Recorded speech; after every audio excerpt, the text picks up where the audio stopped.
Afro-Diaspo chez vous, Afro-Diaspo chez nous, Afro-Diaspo de partout dans le monde. Bienvenue sur cette émission Exprimez-vous. Comme je l'ai dit toujours, s'exprimer en toute liberté. Une émission de jeunes, une émission de la jeunesse, une émission qui donne la parole aux jeunes. On dit toujours la jeunesse est l'avenir d'un pays. Moi, je pense que la jeunesse est le présent d'un pays. Il faut des jeunes présents, très bien formés pour un avenir meilleur. Nous sommes là aujourd'hui, nous allons parler d'une thématique très délicate avec des très bons invités.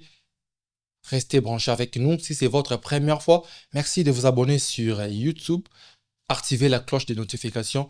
Cela vous permettra, chaque fois que nous avons un programme, vous serez notifié.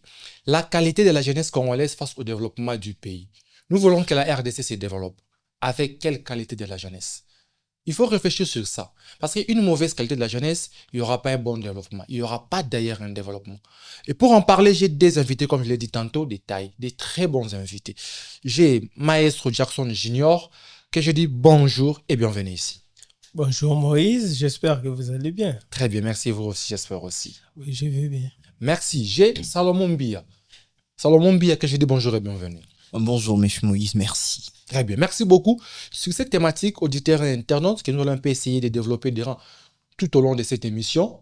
Si vous avez des questions, des préoccupations, laissez un commentaire sur nos différentes plateformes réseaux sociaux et aussi sur YouTube. Je commence avec Maestro Jackson Junior. Vous êtes Kinois, Congolais, en grande partie. Selon vous, parce que nous parlons de la qualité de la jeunesse et du développement du pays, comment vous pouvez définir la qualité, d'ailleurs dans les concepts de la RDC, la qualité de la jeunesse que nous avons et pour quel développement de la RDC prochainement? Oui, merci de la question. Moi, je pense que pour faire les liens d'abord entre la jeunesse et le développement, il faut d'abord commencer à préciser ce que c'est le développement. Le développement, selon François Peyroux, c'est la combinaison des changements mentaux et sociaux d'une population à faire croître son produit réel global. Très bien. Donc, je pense que dans cette définition, il y a, si j'aimerais bien les reprendre, changements mentaux et sociaux, vous comprenez. Cela commence d'abord par le mental. Donc, le mental est très important pour le développement parce que nous ne pouvons pas constater une société développée avec un peuple sous-développé. Donc, il faudrait que le peuple soit d'abord développé avant de développer la société parce que la société ne se développe pas elle-même. C'est le peuple qui développe, c'est la population qui développe la société, vous comprenez. Donc, c'est dans ce sens-là que moi, j'ai souvent adhéré à la vision de Madame la ministre de la Jeunesse, de former les jeunes allant de, je pense, c'est 14 jusqu'à 25 ans, parce que cela constitue 66% de la population globale de la RDC, vous comprenez. Donc, ces gens-là doivent être formés pour qu'on puisse parler de développement. Parce que dans cette définition que je venais de citer, on parle des changements mentaux et sociaux. Mais les changements sociaux viennent après les changements mentaux. Il faudrait d'abord que le peuple puisse être éveillé, que le peuple puisse être éduqué, que le peuple puisse être instruit, que le peuple puisse être formé pour qu'il puisse enfin développer la société. Parce que la société ne se développe pas d'elle-même. Très bien, merci beaucoup. Salomon Bia, le chef de l'État une fois a parlé, a dit, je cite, que la jeunesse congolaise est perçue comme la locomotive du développement de la RDC. Aujourd'hui, qu'est-ce qui freine réellement cette locomotive pour que les trains puissent être en marche, Salomon Bia? Monsieur Moïse, déjà, je suis d'accord avec le président de la République en disant que la jeunesse est la locomotive du développement de la RDC. Je suis totalement d'accord. Mais s'il y a un frein qui freine cette jeunesse à aller loin et à porter le développement, c'est justement nos politiques. nos politiques et l'ère politique. En fait, nos politiciens et l'ère politique. Très bien. Nos politiciens et leur programme. Nos politiciens et leur façon de penser. Nos politiciens et leur façon de gérer les finances publiques. Je vous le dis, monsieur Moïse, la jeunesse congolaise, c'est une jeunesse de très bonne qualité. Et ça, il faudrait le reconnaître. Pourquoi? Parce que cette jeunesse, justement, a fait des exploits et continue à faire des exploits dans la vie politique, dans la vie scientifique et dans la plupart des domaines de la vie. Regardez les statistiques de jeunes Congolais qui vont dans des concours internationaux. En éloquence en droit, nous avons eu récemment, je pense juste l'année passée, de jeunes Congolais qui ont étonné les mondes jusqu'à arriver au final d'un concours international au niveau de la CPI. Nous avons eu récemment, seulement cette année, des jeunes Congolais qui ont rapporté un concours international aux droits de l'homme ici en Afrique, de jeunes Congolais, je vous dis, messieurs. Regardons les universités étrangères, comment de jeunes Congolais travaillent, transpirent et obtiennent des très bons résultats. Les jeunes Congolais, ce sont des jeunes de très bonne qualité, ce sont des jeunes courageux et qui savent se battre pour leur avenir. Il faudrait que nos politiciens établissent de politiques adéquates et efficaces pour accompagner ces jeunes. La jeunesse n'a pas le problème. Ce sont des gens qui gèrent le pays. Très bien. Vous parlez des politiciens et l'ère politique. Jackson Maestro a épinglé ce que fait Madame la ministre de la Jeunesse, Grace Coutinho. Plus de 1000 jeunes formés ou sont en train d'être formés dans l'entreprise. Non, il faut bien souligner, c'est 251 000 jeunes. Oui. Là, c'est les programmes des États-Unis. Je parle d'abord du programme. Non, ce n'est pas des programmes des États-Unis, c'est des programmes ici. Je parle des programmes de l'agriprenariat. Ce qui était venu avant les 250 000 jeunes qui seront formés pour le numérique aux États-Unis. Pour l'agriprenariat, plus de 1000 jeunes. Non, il faudrait bien souligner, ce n'est pas aux États-Unis. Personne n'ira aux États-Unis. C'est ce que j'ai dit. Oui. Les premiers programmes, c'était les programmes agriprenariales, 1000 jeunes. Et le deuxième programme, c'est les jeunes qui seront formés par les États-Unis pour les métiers du numérique. Des formations, des soutiens pour la jeunesse par le ministère, entre guillemets, de la jeunesse. Vous pensez que ce n'est pas l'accompagnement adéquat pour apporter ou soutien à la jeunesse que vous dites que les politiques n'aident pas les jeunes? Je pense que ce n'est qu'un début, ce sont nos premiers pas qui méritent de petites acclamations, mais il ne faudrait pas encore jeter des fleurs. Parce qu'avec le Congo, on ne sait pas qu'est-ce qu'il sera de cette formation. Cette formation va devenir quoi plus tard? Parce qu'on est là, c'est un projet. Est-ce que le projet va être bien organisé? Est-ce que jusqu'à la fin, il ne va pas avoir détournement de deniers publics? Donc, avant d'acclamer, je félicite l'idée, c'est une très belle idée, une très bonne idée de former des jeunes, mais avant d'acclamer ces projets, il faudrait voir l'aboutissement. Il faudrait voir de jeunes formés et de jeunes capables à exercer, d'accord, à exécuter la science qui a été transmise par cette formation. Alors, si on a de résultats sur la formation, du point de vue exécution de la connaissance acquise, et après, on remarque que le finance publique n'a pas été scandalisé, n'a pas été vandalisé, là, on peut acclamer. Aussi longtemps que ce n'est pas encore fait, on regarde, on observe, on félicite, mais on ne va pas encore jeter des fleurs totalement. Très bien, merci beaucoup. Maître Jackson, nous parlons de la qualité de la jeunesse, vous parlez de la formation, je crois qu'on aura un peu le temps de s'attarder là-dessus. Pour bien former, il faut aussi les systèmes éducatifs. Vous ne pensez pas que le système éducatif congolais est un frein pour la jeunesse congolaise? Oui, en d'autres termes, je pense que cette question est pertinente. Le système éducatif doit s'adapter au siècle présent. Vous comprenez?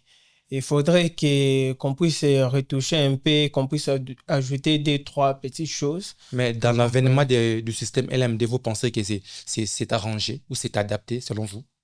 Oui, avec le système LMD, je pense qu'ils ont essayé, mais il faut juste suivre, faire suivre cette adaptation des moyens. Très bien.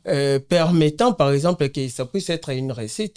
Les LMD s'appliquent un peu plus partout, mais pour le cas de la RDC, moi, je pense que ceci a été prématurément. Je pense que c'est pas une très bonne décision. d'instaurer le système LMD en République démocratique du Congo, sachant qu'il faut que l'étudiant puisse avoir, par exemple, un ordinateur, il faut qu'il puisse avoir la connexion 24 heures sur 24, qu'il puisse avoir du courant. Vous comprenez? La SNEL va nous causer un très grand défaut. Il y aura la machine qui va manquer par faute de moyens. Il y aura plusieurs choses qui vont manquer. Je pense que si l'État pouvait un peu revoir ce côté-là... Donc, pour vous, il faut que l'État revienne dans l'ancien système. Non, je n'ai pas dit ça. Adopter les LMD, c'était déjà un pas qu'il faut faire suivre des moyens, vous comprenez? Vous comprenez? Il faut faire suivre des moyens. On a adopté les LMD, il faut faire suivre maintenant les moyens. Il faut essayer un peu de munir les universités, les institutions publiques tant que privées, des moyens pouvant mettre un peu ces systèmes en mouvement pour atteindre sa réussite. Donc, je pense qu'il faudrait des moyens pour que les LMD puissent être une réussite. Je pense que sans ces moyens-là, je ne vois pas l'importance du système LMD. Sans les courants, sans l'ordinateur, sans la connexion, il n'y a aucun moyen que les LMD puissent être une réussite. Ça sera un échec total. Très bien, merci beaucoup. Salomon Biya, les systèmes, on parle du système éducatif. J'ai reçu dernièrement ici l'un des grands entrepreneurs de ces pays, Jonas Mais il faudrait le souligner aussi, le système éducatif, ce n'est pas juste au niveau de l'université, le système éducatif, c'est aussi au niveau de l'enseignement de base. Et puis l'enseignement secondaire, il faudrait le souligner. Il faudrait vraiment le souligner. Le système éducatif, c'est aussi l'enseignement de base et aussi l'enseignement au niveau secondaire humanitaire, vous comprenez? Tu auras le temps de nous expliquer cela. Je disais, j'ai reçu dernièrement l'un des plus grands entrepreneurs du pays, Jonas Sambil, que j'ai salué en passant. Il nous a parlé d'adapter les systèmes éducatifs des métiers du futur, la technologie, l'intelligence artificielle et autres. Vous pensez, parce que vous parlez du système éducatif entre guillemets qui est biaisé, vous pensez qu'il faut réformer les systèmes éducatifs ou faire comme Maître Johnson vient de parler, accompagner les systèmes LMD de moyens permettant de réussir ou de donner la réussite à ces systèmes? Monsieur Moïse, vous savez, le problème avec ces pays et nos politiciens, c'est que le Congo aime trop rêver. Le Congo aime trop sauter. Le Congo aime trop copier. On a la maladie de copie. On aime faire contrôle C. On aime ça. On aime copier. Et donc, aujourd'hui, j'estime, comme je le dis toujours, il y a deux bases qu'il faudrait respecter avant d'aller loin. Il y a deux bases qu'il faudrait admettre. Il y a des soucis majeurs, principaux, basiques qu'il faudrait arranger avant d'aller loin.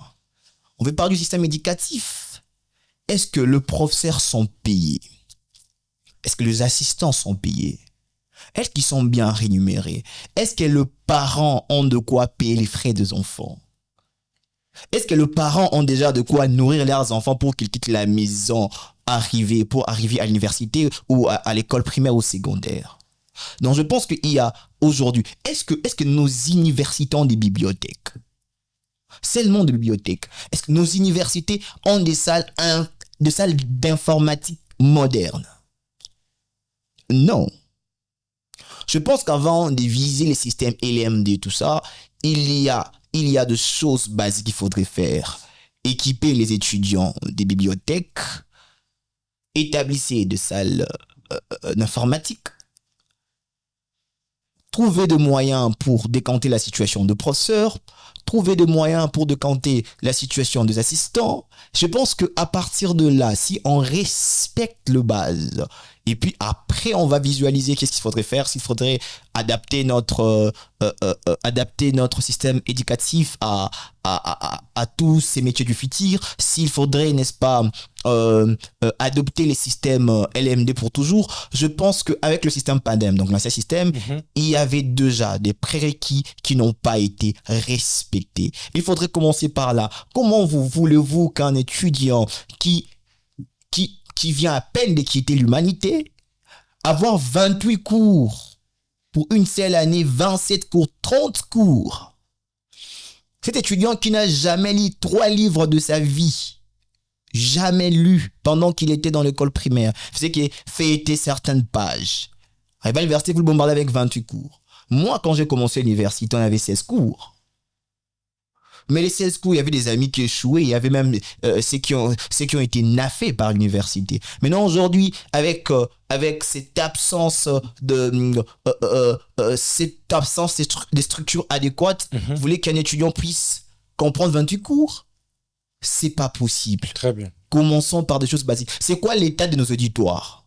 Les auditoires au Congo. Faut entrer comme ça, auditoire est sold out. Auditoire est sold out, un étudiant qui arrive chez lui, affamé, fatigué, il arrive à l'auditoire, il n'y a pas d'espace. Avec le peu de moyens qui est à sa disposition, il se permet de se louer une chaise pour suivre la matière. Et puis le professeur arrive, il dit qu'on ne l'a pas payé. Il fait 30 minutes en clôture et puis chacun rentre chez lui. Commençons par ce qui est principal et puis le reste suivra après. Très bien, merci beaucoup. La formation, nous avons parlé. Je crois, Maître, s'il y a quelque chose qu'il va directement ajouter. Mais nous parlons de la jeunesse.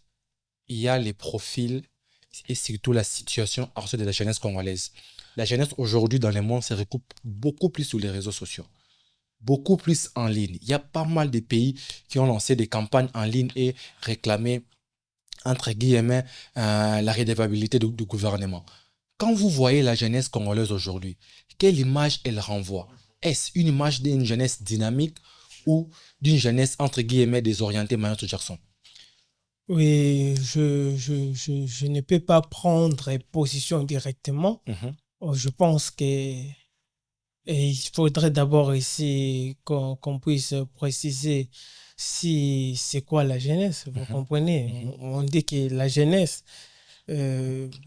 pendant ce temps, la jeunesse, c'est ceux qui vont, par exemple, d'un âge jusqu'à 25 ans. Les gens qui sont plus sur les réseaux sociaux, les gens qui publient des insanités, des futilités sur les réseaux sociaux, la plupart n'ont plus 25 ans.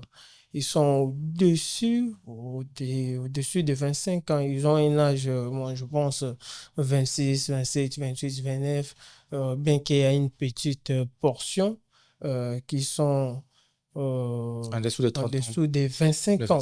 En dessous des 25 ans. Si on voudrait parler en dessous des 30 ans, ils sont nombreux.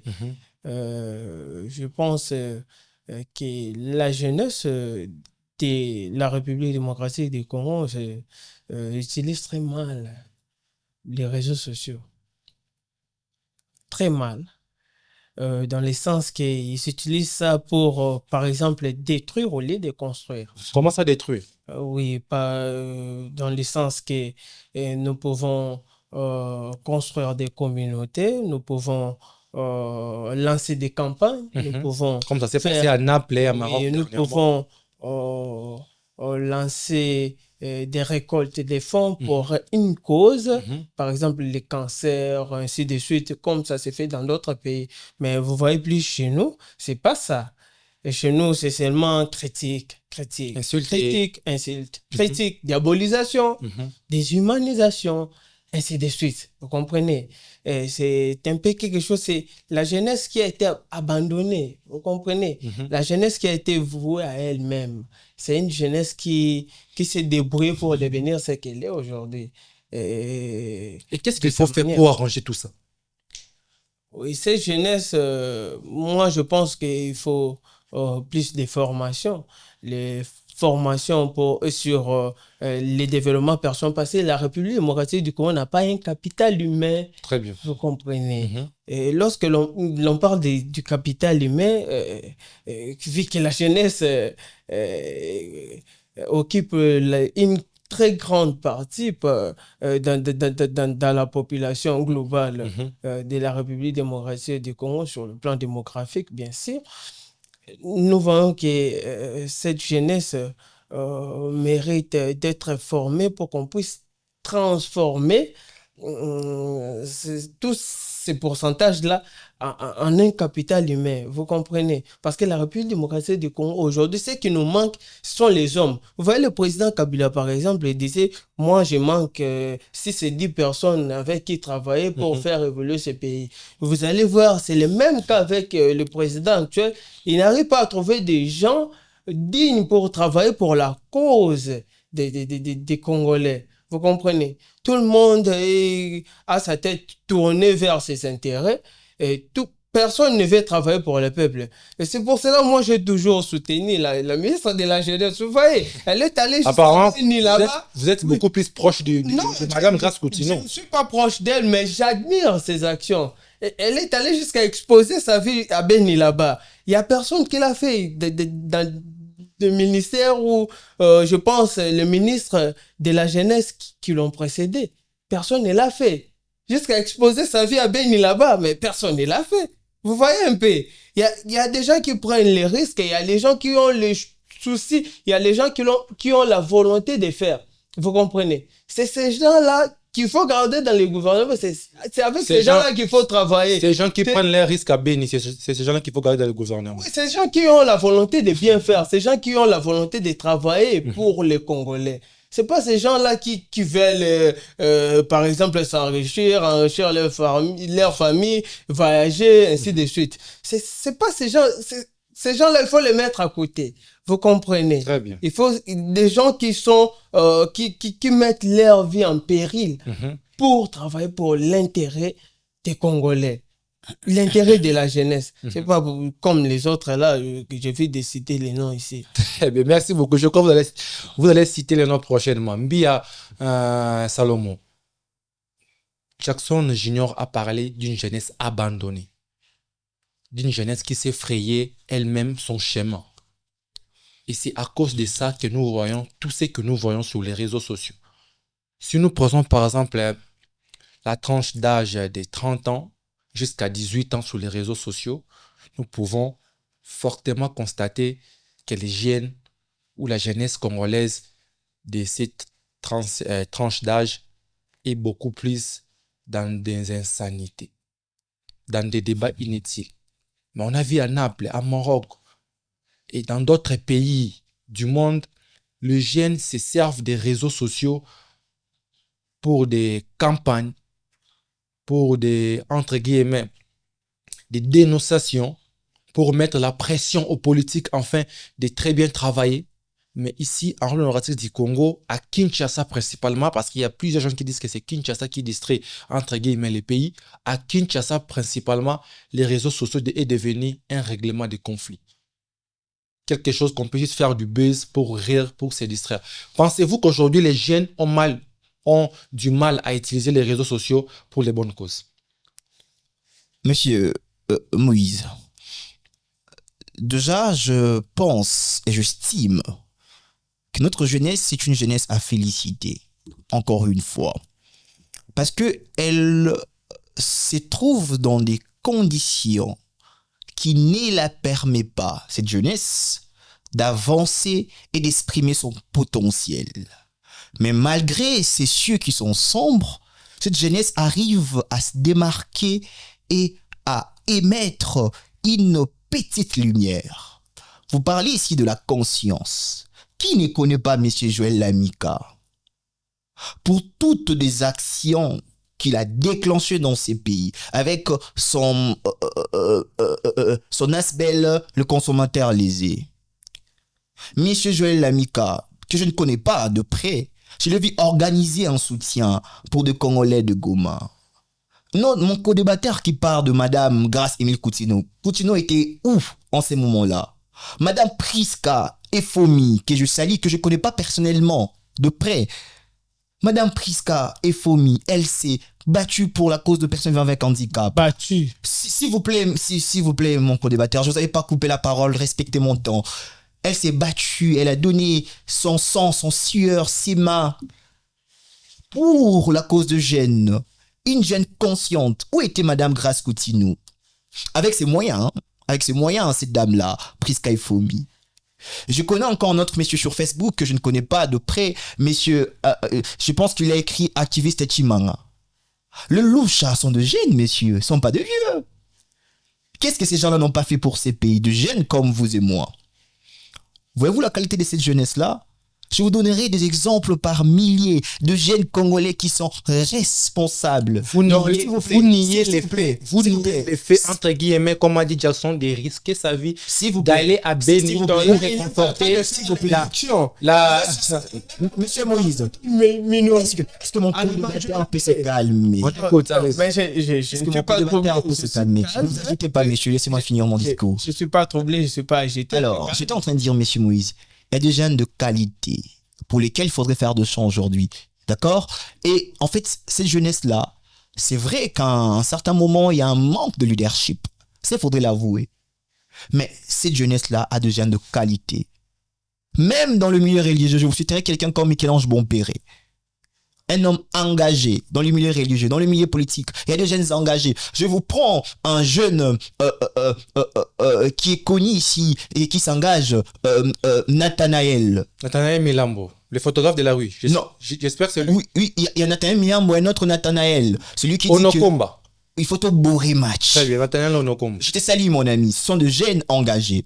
Voyez-vous, il y a de jeunes engagés dans ces pays. Ils sont combien? Ils sont à combien?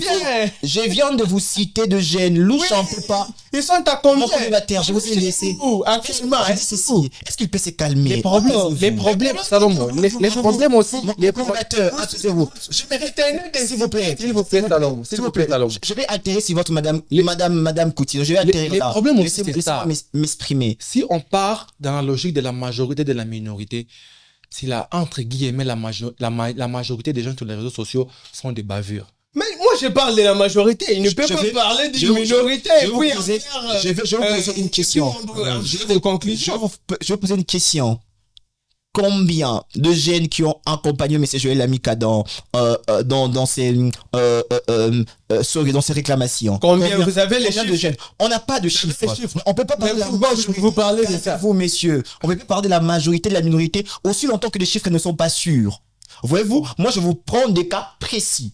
Je suis pas dans le débat de la majorité de la minorité parce que vous et moi, nous ne connaissons pas combien de jeunes publient chaque jour, quel est leur contenu. Vous voyez ça? Et quelles sont leurs actions? Donc, prenons deux cas précis. Mais ça, c'est moi, je sais pas que vous n'êtes pas trop sur les réseaux. Calmez-vous, mon co-débatteur. Pourquoi agiter? Vous prononcez des choses. Quel médicament pour le calmer, s'il vous plaît? Vous prononcez des Il y a plein de médicaments sur le plateau. Tu auras ton temps d'antenne et tu vas répéter. Continue. Tu auras ton temps. Non, tu auras ton temps d'antenne, tu vas répéter. J'ai piqué ces messieurs. Continuez, Salomon. Oh. C'est ça, exprimé, il faut continuer. J'étais en train. Est-ce que je peux prendre ces minutes parce que là, il a voulu me perturber. Déjà, vous chitez déjà. Continue. Je dis ceci. Il y a des jeunes de qualité. Moi, je reste sur des actions précises, visibles. Combien de jeunes se sont battus pour que la jeune dame, la jeune militaire soit libérée? Ils se sont battus en faisant quoi? Oh, lui qui disait qu'il était sur les réseaux sociaux, apparemment, il est trop absent. Je me pense dans ces débats-là. Alors, sur son histoire, c'est son histoire de consultation. C'est un juriste qui est devant moi, d'accord? Oui, bien sûr. C'est déjà, premièrement, sur le plan politique. D'accord? Il y a des consultations qui ont déjà été faites. Tout le monde connaît les besoins de jeunes. On n'a plus besoin de se déplacer pour ça aujourd'hui. Les jeunes sont en manque de formation. Il n'y a pas des installations sanitaires. Les formations ont été là. S'il vous plaît, on n'avait pas besoin de consultation pour ça. Madame Grace-Émile Coutinho, elle a dit, s'il vous plaît. Je parle de formation, je parle pas de consultation. Madame Grace-Émile Coutinho, elle a dit qu'elle connaissait les problèmes de jeunes. Qu'elle a consulté les anciens ministres, qu'elle a vu les anciennes consultations. La question, pourquoi elle voulait encore consulter? Entre guillemets, il faut bien fouiller les finances publiques là-bas. Je vous dis, il faut bien fouiller les finances publiques là-bas. Alors, il n'y avait pas lieu. C'est une qui a des tournements. Journaliste, monsieur. Pourquoi ces messieurs agités? Vous aurez votre temps d'antenne. Continuez, je te protège, continue. Je dis ceci, calmez d'abord le monsieur, il est trop agité. S'il y a de chaînes, il faudrait l'enchaîner, d'accord? Qu'il se calme un peu. Continue. Alors, j'étais en train de dire ceci. Il n'y avait pas lieu de lancer ces consultations où elle est partie à Béni, d'accord? Ce sont des dépenses inutiles. Le problème des jeunes Congolais sont connus. Les problèmes des jeunes Congolais ont déjà été consultés. Mais les problèmes aussi peuvent évoluer à travers les temps. S'il vous plaît. Le problème des Congolais ont toujours été le même. Durant plusieurs décennies. Il n'y a aucune évolution. On a toujours le même problème. C'est connu. Les ministres qui sont venus avant lui ont consulté le jeune. Et ensuite, juridiquement parlant, ce n'est même pas son attribution. Il y a un conseil national de jeunes qui est l'organe consultatif de jeunes. Et un arrêté ministériel qui a établi ces conseils nationaux. Et c'est seulement l'article 1er, déjà l'article 1er, qui vous dit que non, pour la consultation de jeunes, il y a un organe et un conseil national. Voyez-vous, il est même parti violer un arrêté ministériel. Donc, on n'a pas besoin de faire de chant de quelqu'un qui est en Europe, qui est venu avec des diplômes farfelus, on part fouiller, on ne sait pas, on retrouve même pas la faculté. Vous ne voyez même pas la volonté politique. Salomon B. Même pas la volonté politique. Madame. Les jeunes formés. Je dis ceci, Madame Grace Émile Coutinho a elle-même besoin d'abord d'une formation. Elle-même. Très bien. J'invite mon frère Bon à la former. Je vais revenir. Merci beaucoup, Maître Jackson. Les problèmes ici n'est pas de citer des noms, des Grace Coutinho, des Joël Mika et des autres. J'aimerais que nous restions beaucoup plus dans le vif du sujet, la qualité de la jeunesse. Parce que le but d'une émission, c'est d'identifier les problèmes, proposer des solutions. C'est pour ça que nous sommes ici. Et ceux qui vont nous suivre, surtout les preneurs de décisions, vont, entre guillemets, prendre ce que vous allez proposer comme solution et si tout va bien, l'appliquer et apporter des solutions à la jeunesse. Vous avez parlé des Grace Coutinho, vous avez parlé des formations que nous louons tous. Salomon a épinglé quelque chose de très important, que les problèmes de la jeunesse congolaise est déjà connu. Vous avez vous-même épinglé les patriotiques, plutôt l'éveil patriotique, vous avez épinglé surtout les formations, vous avez épinglé les systèmes éducatifs pour un développement du pays. Pour développer les jeunes, il faut que ces problèmes trouvent des solutions. Et en face, nous avons une ministre de la jeunesse qui, entre guillemets, peut nous apporter ces solutions. Vous pensez que les problèmes, c'est la ministre, les jeunes ou ses attributions? Quelle solution? La solution, c'est quoi? Vous avez vous-même cité. Est-ce que vous savez que toutes les décisions sont débattues en Conseil des ministres? Est-ce que vous les savez? Est-ce que vous les savez? Mais c'est pas à elle-même de prendre des décisions. Je peux prendre sa défense, c'est pas à elle-même de prendre des décisions. Dans les problèmes, c'est les conseils des ministres, selon vous. Sont débattus en conseil des ministres. Et puis, elle n'est pas ministre. Donc, elle n'arrive pas à convaincre dans les conseils des ministres. Elle n'est pas ministre de l'enseignement. Pour ceux qui concernent les LMD, elle n'est pas ministre de l'enseignement. Là, les LMD et autres, c'est du domaine législatif parce que c'est le Parlement qui prend souvent des actes législatifs ou des lois. Il y a une loi cadre qui a instauré le système LMD. C'est au Parlement de revoir ça. C'est pas à la ministre de la Jeunesse d'aller fouiner son nez dans des trucs comme ça. Maître Jackson, les ministères de la Jeunesse, il y a des jeunes partout. Yeah. À l'enseignement, au travail, dans l'armée même, il y a des jeunes partout. Les ministères de la Jeunesse ne peuvent pas travailler en connivence avec d'autres ministères pour résoudre les problèmes de jeunes se trouvant dans un autre ministère. Parce qu'en étant ministère de la Jeunesse, les jeunes sont partout, dans les chômages, dans le travail, dans les transports, partout. Si vous dites que je ne suis pas ministre des Transports, bien je ne suis pas ministre de l'Éducation, maintenant son travail étant que ministre de la Jeunesse, c'est quoi? Mais elle a déjà fait sa part. Par exemple, lancer des formations. On a demandé ses compétences, monsieur. On a demandé ses compétences. Des formations professionnelles. C'est un non. Mais elle a même lancé des formations. Quelles sont ses attributions légales et réglementaires? Elle a financé les projets. Quelles sont ses attributions légales et réglementaires? Salomon, laissez maître parler. Parmi ses prérogatives, il a financé les projets des jeunes, ainsi de suite. Vous voyez? Mais il a compris. Il a financé les projets des jeunes. Elle a financé les projets des jeunes. Elle a revu les consultations faites par ses prédécesseurs. Elle a financé les projets des jeunes. Non, je ne peux pas dire qu'elle a financé le projet. Déjà, moi, je n'ai pas connaissance de cette information-là. Elle a lancé les formations parce que la jeunesse doit être formée. Il venait de dire ici, il venait de souligner, bien sûr, que la jeunesse ne peut pas faire ceci, c'est une jeunesse de bonne qualité parce qu'elle vit dans la misère, ainsi de suite. Mais est-ce que vous pensez que toutes ces sociétés qui sont actuellement développées, les sont devenues comment? C'est parce que les gens ont pris conscience qu'ils vivaient dans un environnement qui ne les arrangeait pas. Vous voyez, la prise de conscience, c'est le début même, c'est le début du développement, vous comprenez? Il faut que la jeunesse puisse prendre conscience que là, nous sommes dans un environnement qui ne nous arrange pas. Et il faut qu'on change les choses. Très bien. C'est dans ce sens-là. Et comment la jeunesse doit prendre conscience? Mais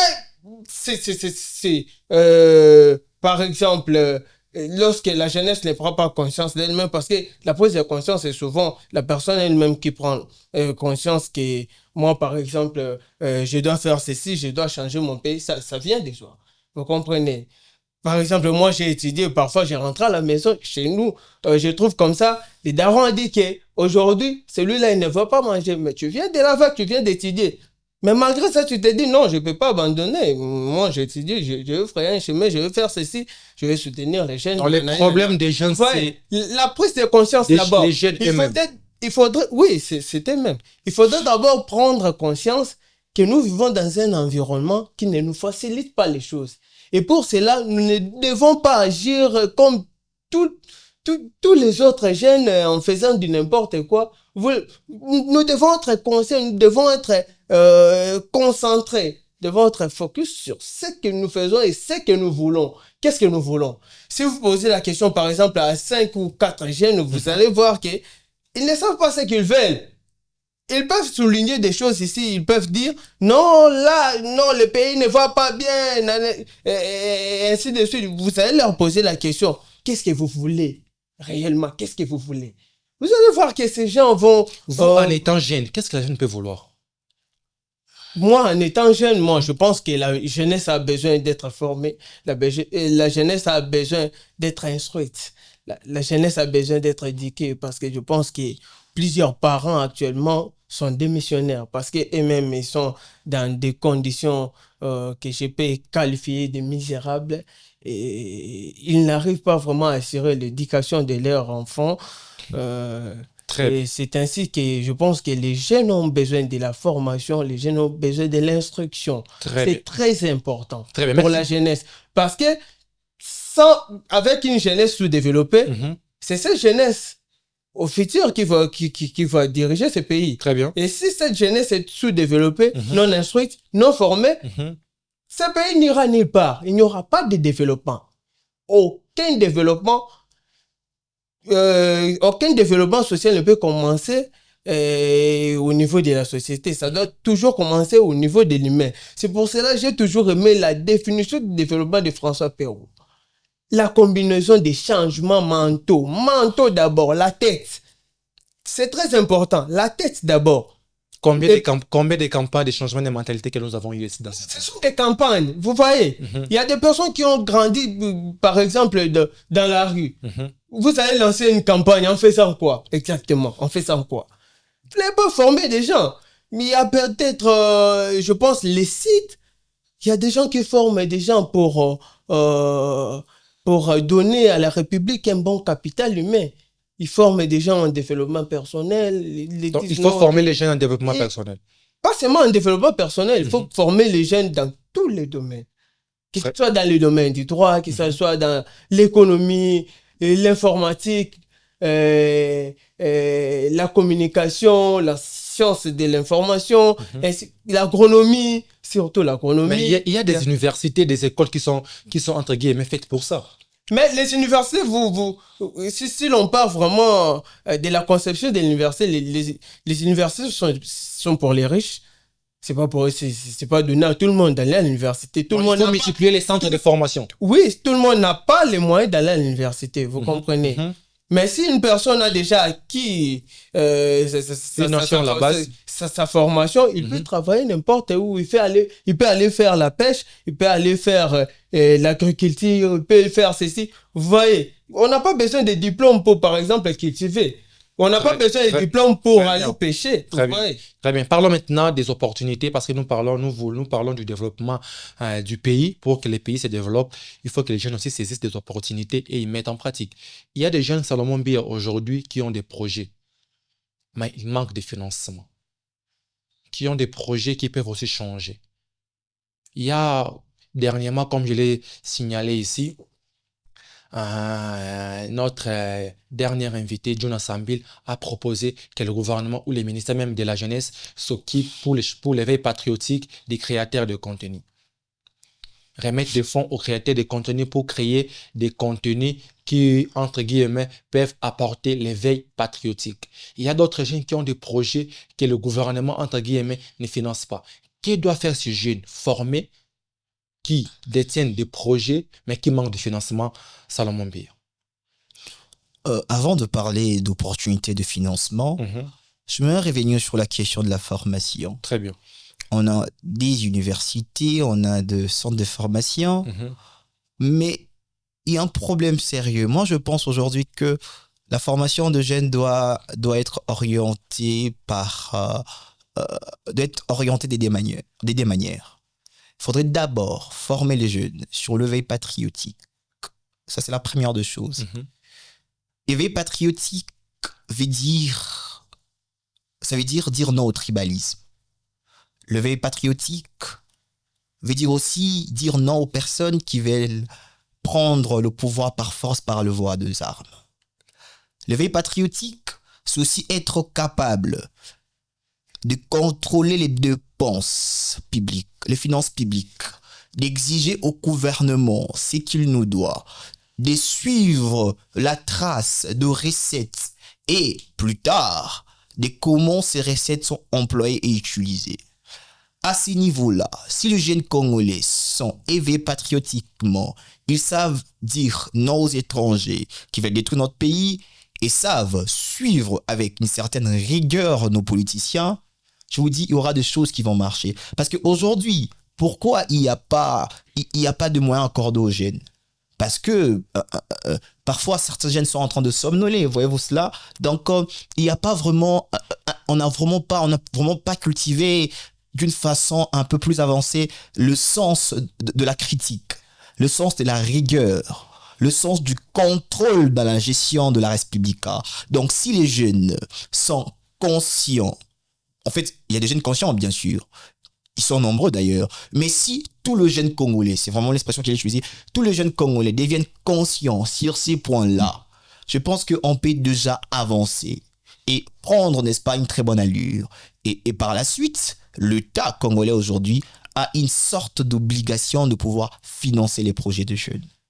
Financer les projets de jeunes va faire avancer ces pays. Là, on doit vraiment être sûr que nous avons des jeunes intelligents, formés, mais qui sont parfois en manque de financement. Un manque de financement parce que quelquefois, on n'a pas un œil rigoureux sur la politique et sur la gestion de la République. Ce n'est pas aussi que les jeunes Congolais apportent des projets qui ne sont pas convaincants. C'est faux. Regardez, je vais vous dire une chose.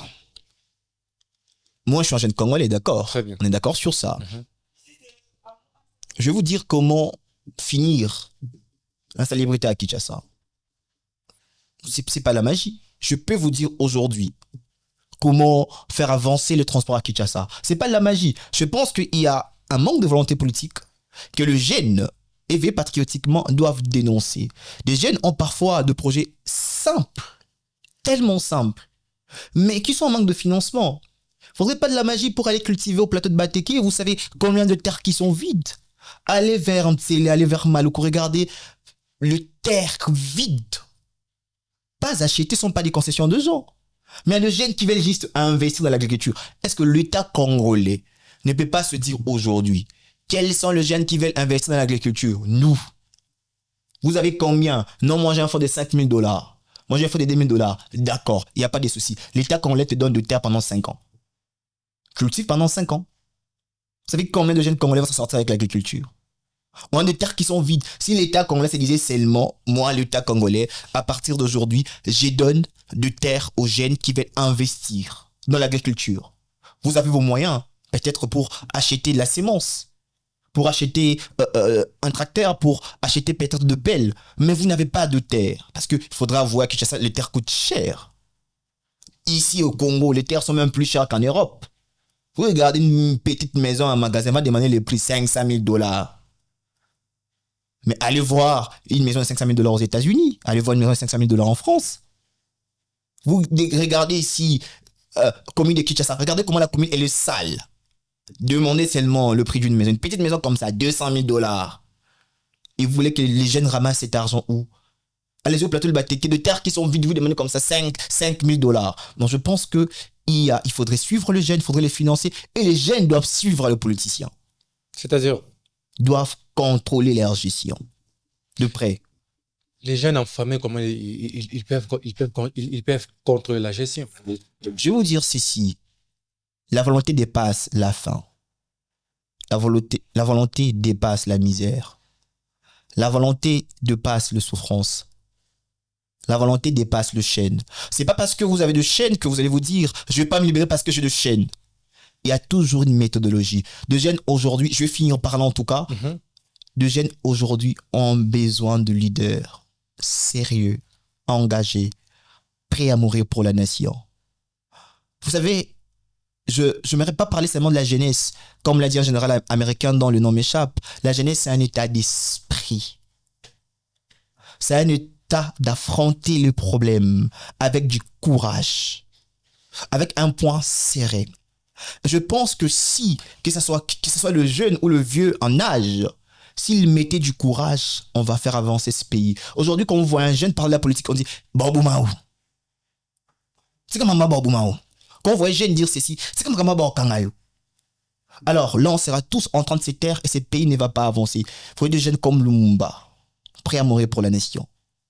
Il faudrait des hommes comme Laurent Désiré Kabila, prêts à laisser sa peau pour l'unité nationale.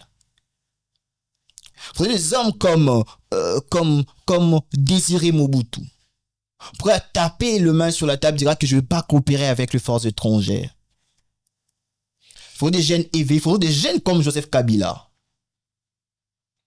prêts à dire que on a trouvé ces pays, on va le relever.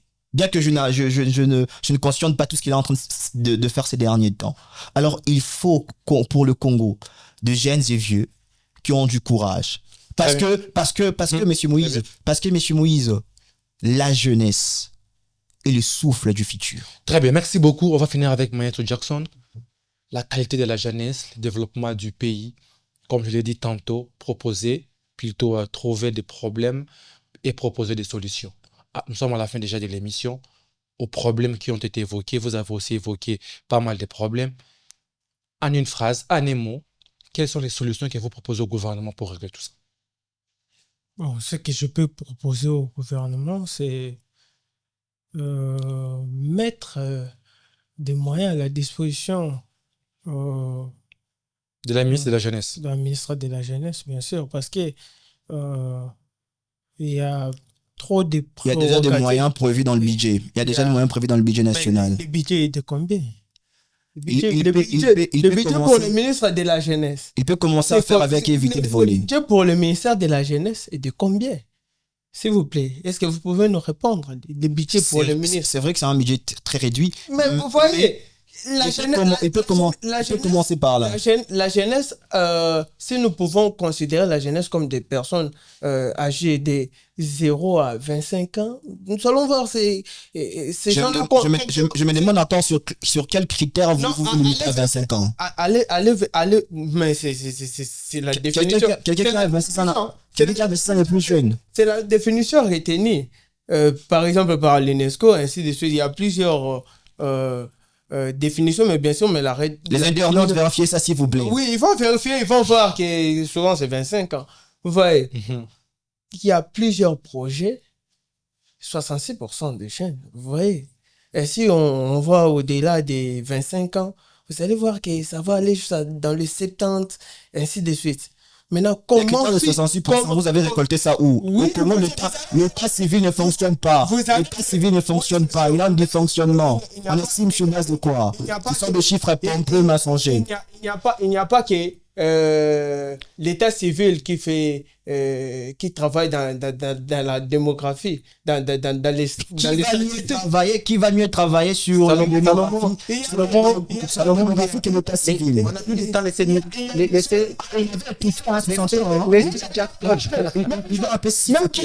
moi, ça m'arrange. Je peux poser des questions. Moi, je vais répondre. Finir. Ici, je suis le seul qui pose des questions. Laissez j'ai des réponses à vos questions. Finissez.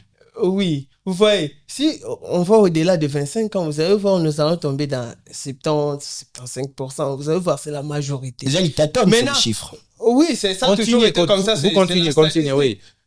Vous allez voir que nous allons arriver à ces pourcentages. Et le gouvernement doit faire quoi? Le gouvernement doit donner plus de moyens parce que la ministre, c'est lui qui assure. Revoir à la hausse le budget de la jeunesse. Bien sûr. Très bien. Parce qu'elle doit financer les projets des jeunes, des formations, beaucoup de choses. Mais si on va sur le plan du budget, vous allez voir qu'il n'y a pas d'argent. Donc, on retient pour le développement du pays, pour une bonne qualité de la jeunesse, il faut que le gouvernement augmente un peu l'argent. Il faut que le gouvernement puisse investir dans la jeunesse. Vous comprenez? Il faut que le gouvernement puisse investir dans la jeunesse en mettant à la disposition de la jeunesse des moyens pouvant permettre à ces jeunesses d'évoluer, d'apprendre, de se former, de s'instruire pour ainsi prétendre et s'attendre aussi à un développement. Parce que s'il n'y a pas de formation, s'il n'y a pas de jeunesse instruite, s'il n'y a pas de jeunesse développée, il n'y aura pas de société développée. Même pas dans 50 ans, même pas dans 100 ans, même pas dans 200 ans. Vous comprenez? Parce que même si aujourd'hui, un jeune, il a cité des jeunes ici. Ce sont des jeunes que moi j'applaudis. J'applaudis les initiatives. Ce sont des bonnes initiatives. Vous comprenez? Très bien. Mais ce sont une minorité. Il fait là l'induction. Moi, je suis dans la déduction. Je parle du grand nombre. L'induction est très acceptable. Déjà, il faut que les chiffres ne sont pas maîtrisés. Moi, je parle de la déduction. Je parlais de la majorité aussi. Vous avez des chiffres éduqués, monsieur. Je parle de la déduction. Vous avez des chiffres éduqués. Ne parlez pas de la majorité. Parlons de cas précis. Merci beaucoup, auditeurs et internautes. L'émission est finie par ici. On se retrouve le jeudi prochain pour un autre Exprimez-vous. Partagez l'émission, aimez et commentez. Au revoir.